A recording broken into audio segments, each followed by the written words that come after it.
Shalom, salam dalam kasih Tuhan kita Yesus Kristus. Berjumpa kembali pada saat ini dalam program BSCD. Kali ini bersama saya Vikaris Salnika Priscilla Cinsen yang boleh melayani di Calon Resort Nihing Manasa. Saudara-saudariku, perenungan firman Tuhan kita pagi hari ini diambil dari Yesaya pasal 40 ayat yang pertama hingga ayatnya yang ke-11. Namun sebelum kita bersama-sama merenungkan bagian firman Tuhan, mari kita berdoa. Allah Bapa yang Maha Baik, terima kasih untuk hari baru yang Kau berikan kepada kami umat-Mu. Untuk mengawali hari ini, kami akan membaca sebagian dari firman-Mu. Kiranya Engkau memberikan kami hikmat, pengetahuan, dan tuntunan, sehingga kami akan mampu untuk memahami bagian firman Tuhan yang akan disampaikan kepada kami hari ini. Berkati kami juga untuk bisa menerapkannya dalam kehidupan sehari-hari, agar kami bisa membawa bagian firman dalam berbagai aktivitas yang kami lakukan. Dalam nama Yesus, kami berdoa. Amin. Saudara-saudariku dalam Tuhan, mari dengar firman Tuhan dari Yesaya pasal 40 ayat 1 hingga ayatnya yang ke-14 dengan perikop berita kelepasan. Beginilah firman Tuhan. Hiburkanlah umatku, demikianlah firman Allahmu. Tenangkanlah hati Yerusalem dan serukanlah kepadanya bahwa perhambaannya sudah berakhir, bahwa kesalahannya telah diampuni, sebab ia telah menerima hukuman dari tangan Tuhan 2 kali lipat karena segala dosanya. Ada suara yang berseru-seru, persiapkanlah di padang gurun jalan untuk Tuhan, luruskanlah di padang belantara jalan raya bagi Allah kita. Setiap lembah harus ditutup, dan setiap gunung dan bukit diratakan. Tanah yang berbukit-bukit harus menjadi tanah yang rata, dan tanah yang berlekuk-lekuk menjadi dataran. Maka kemuliaan Tuhan akan dinyatakan dan seluruh umat manusia akan melihatnya bersama-sama. Sungguh Tuhan sendiri telah mengatakannya. Ada suara yang berkata, berserulah. Jawabku, apa yang harus kuserukan? Seluruh umat manusia adalah seperti rumput, dan semua semaraknya seperti bunga di padang. Rumput menjadi kering, bunga menjadi layu, apabila Tuhan menghembusnya dengan nafasnya. Sesungguhnya lah bangsa itu seperti rumput. Rumput menjadi kering, bunga menjadi layu, tetapi firman Allah kita tetap untuk selama-lamanya. Hai Sion, pembawa kabar baik, naiklah ke atas gunung yang tinggi. Hai Yerusalem, pembawa kabar baik, nyaringkanlah suaramu kuat-kuat, nyaringkanlah suaramu, jangan takut. Katakanlah kepada kota-kota Yehuda, lihat itu Allahmu. Lihat, itu Tuhan Allah. Ia datang dengan kekuatan dan dengan tangannya ia berkuasa. Lihat mereka yang menjadi upah jerih payahnya ada bersama-sama dengan Dia, dan mereka yang diperolehnya berjalan di hadapannya. Seperti seorang gembala, ia menggembalakan kawanan ternaknya dan menghimpunkannya dengan tangannya. Anak-anak domba di pangkunya, induk-induk domba dituntunnya dengan hati-hati. Demikianlah firman Tuhan. Saudara-saudariku dalam Tuhan, firman Tuhan pagi ini saya beri judul, habis gelap terbitlah terang. Saudara terkasih, mungkin tidak asing di telinga ketika kita mendengar judul kalimat ini. Karena pernah ada sejarah dan perjuangan hebat dari seorang pahlawan wanita Indonesia, yakni R.A. Kartini, dalam memperjuangkan hak-hak wanita. Dikala hidup, menjadi seorang wanita saat itu sangatlah tidak mudah. Terbelenggu dengan tradisi yang serba membatasi wanita untuk melakukan segala sesuatu. tidak boleh mengenyam pendidikan, tidak punya hak untuk maju, tidak berhak menyampaikan pemikiran, tidak boleh berkembang, melainkan hanya boleh berada di dalam rumah. Sungguh benar-benar kegelapan nyata yang dihadapi wanita pada saat itu. Keadaan ini lalu membuat R.A. Kartini tidak tinggal diam.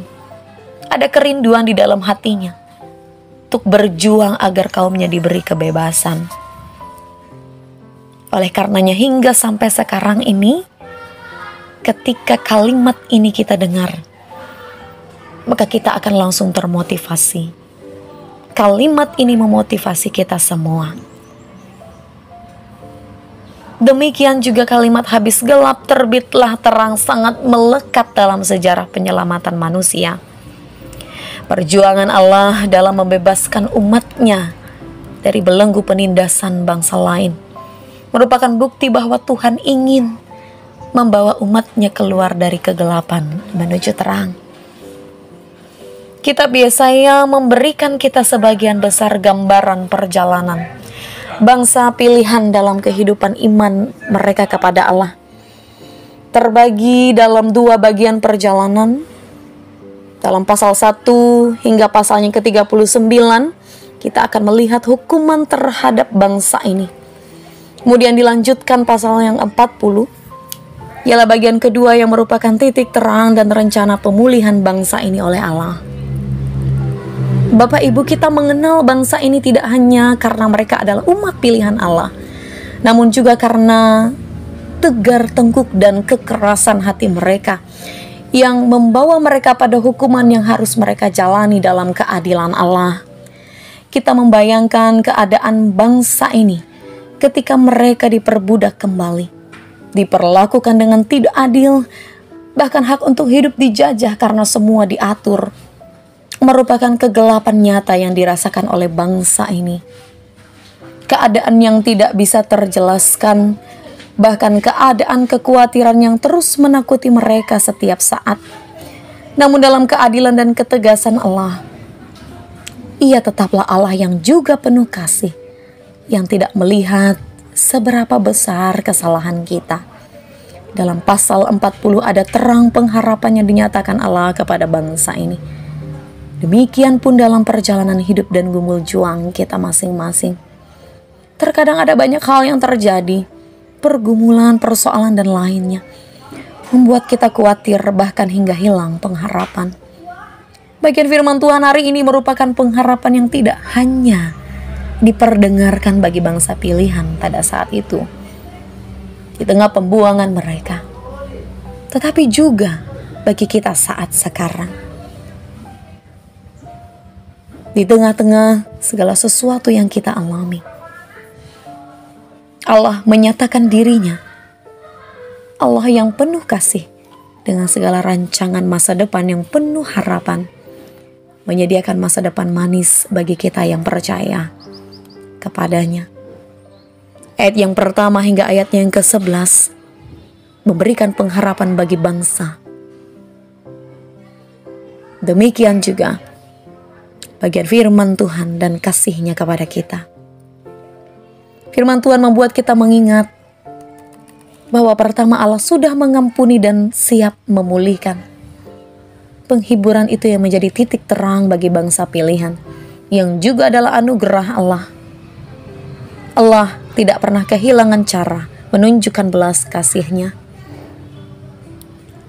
Kemudian yang kedua, Bapak Ibu mari mempersiapkan jalan bagi Tuhan dengan menjadi terang dan memancarkan terang ini, memberitakannya dimanapun kita berada.